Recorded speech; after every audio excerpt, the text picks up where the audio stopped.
Netcasts you love. From people you trust. This is TWiT.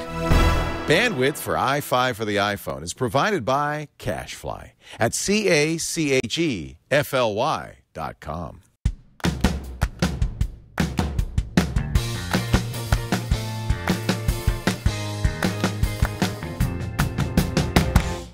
Greetings, friends. I'm Sarah Lane, and welcome to the latest episode of iFive for the iPhone.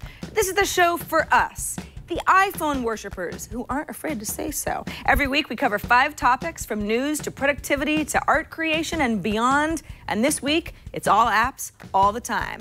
Let's roll. Number 1, when it comes to getting things done, the App Store definitely has you covered. But I don't know about you, I get overwhelmed with to-do apps that try to organize too much for me. For general chores and errands that I have to take care of, Apple's own Reminders app works fine. I write it down, I set either a date or location reminder for myself if I need one, and then I move it into the completed area when I'm done. But what about shared to-do lists? The master grocery list for everybody in your household, for example. Or a list of places that you want to visit suggested by your friends. The Reminders app isn't going to do that for me, but a brand new app called Well can. So after you sign up, you can start creating lists. I've made a list for things I need to do or buy for work, and a general to-do list that I'm calling miscellaneous. That stuff's still pretty personal, but I also created a home list for everybody in my household. There's only 2 of us, unless you count the felines, so that we can both contribute and share responsibilities. And then I also made a list called Where to Travel Next. And then I made that public, and then I tweeted it. So now I'm getting all sorts of suggestions from people. I can decide to take action on that, or I can even explore other people's lists and either contribute suggestions or just learn a thing or 2. Because you can choose to make a list private or public, Well can be as social or personal as you want it to be. I don't really need the general public suggesting new items for my home, but for something like a list of great karaoke songs or restaurants, it works a lot better.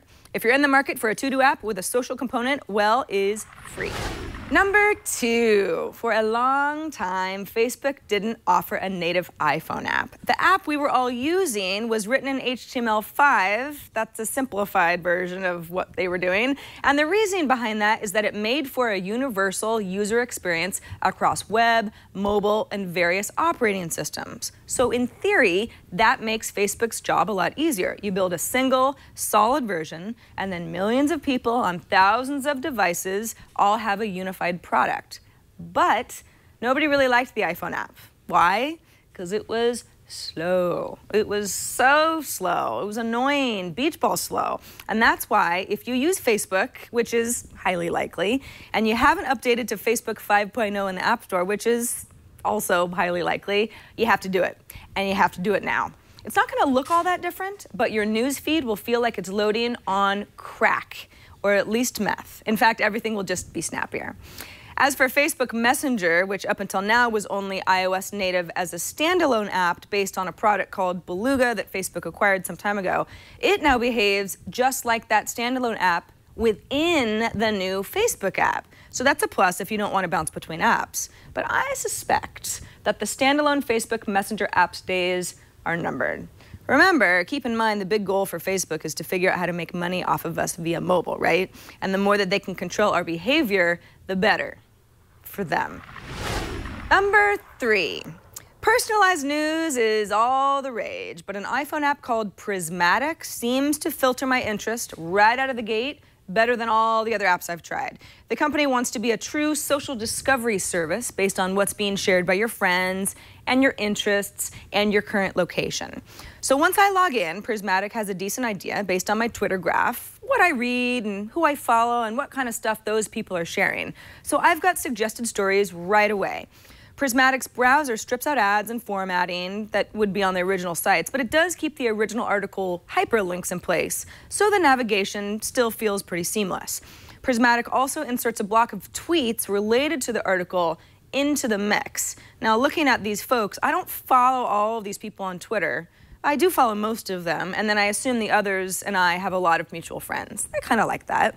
I can press and hold on a story to tell Prismatic that I like the story, give me more of that, or that I don't want stories like that anymore, or I can share that story with my friends. If I want to refine the topics that Prismatic offers me, I just swipe left, and then I start adding and deleting. And because Prismatic knows where I am, because of location services, I get some San Francisco-focused content, that's where I live, which of course would become New York-focused content if I opened up the app at JFK. Again, it's up to me whether I choose to read location-based news or throw it out.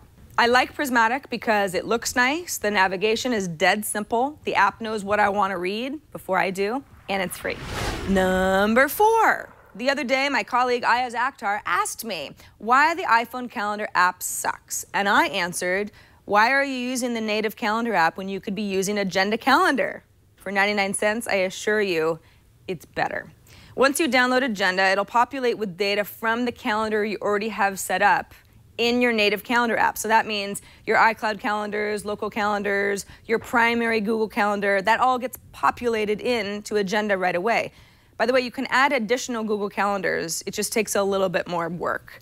Now, just get used to Agenda's navigation and you're good to go. You can swipe between a yearly view, a monthly view, a daily view, details for specific calendar entries. If you need to add a new event, you press the plus button and away you go. If you need to quickly ping someone about a calendar item, you have nice little shortcuts to either text or email right from within Agenda. And then you have a bunch of defaults so that when you launch the app, your calendar view is how you want it. I like monthly, so that's how it launches. One thing Agenda doesn't do is something that Phil Casper emailed us about. He writes, many of my meetings occur on the same day of the week each month. The native calendar app doesn't give you the option to set meeting reminders this way. You can only specify that they occur each week or month or year. What if a meeting is scheduled for the 3rd Tuesday of each month? Well, you're out of luck. Can you recommend an app or fix this, as it's really messing up my life? Phil, I am so sorry. I wish I did. Although I highly recommend Agenda Calendar, I think it's worth the money. Its reoccurring appointment options aren't that smart. iFive Army, if any of you know of the app that's going to help Phil's life get back on track, let's help him, please. Email us at iFive@twit.tv. And finally, number 5. If you watch iPad Today, also on the TWiT network, very good. You might have heard Leo Laporte and I saying goodbye to Mixel lately. That's the image mashup app that didn't quite gain a big enough audience to continue. These things happen. Well, the team at Mixel saw that episode and emailed me to make sure that I knew about their new app, also called Mixel, but totally different and iPhone optimized. And I really like it. To get started, you connect with your Twitter or Facebook account to find and invite friends. Pretty standard. Then you start browsing their Mixels. Photo collages. This is cool. All right, let's make one of our own. So I can select photos from albums on my camera, Instagram, or from Facebook, and then Mixel will arrange them for me. If I don't like the layout, I can adjust the zoom, I can shuffle the photos, I can even swap photos manually. I also have a few style options to choose from. They're kind of like filters. When I'm happy with my creation, I just hit post, I give it a caption, and now anyone who follows me on Mixel can see it and comment, and even add to my thread with photos of their own.